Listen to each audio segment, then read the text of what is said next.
परमात्मने सर्वान्तरात्मने श्रीमद् वेङ्कटेशाय मङ्गलम्। स्वतः सर्वविदे सर्वशक्तये सर्वशेषिणे सुलभाय सुशीलाय वेङ्कटेशाय मङ्गलम्। परस्मै ब्रह्मणे पूर्णकामाय परमात्मने प्रयुञ्जे परतत्त्वाय वेङ्कटेशाय मङ्गलम्।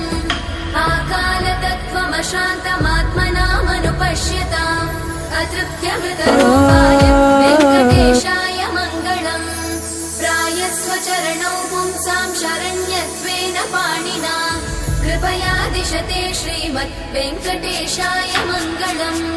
दयामृततरङ्गिण्या स्तरङ्गैरिव शीतलै अपाङ्गै सिञ्चते विश्वं वेङ्कटेशाय मङ्गलम्। स्रग्भूषाम्बर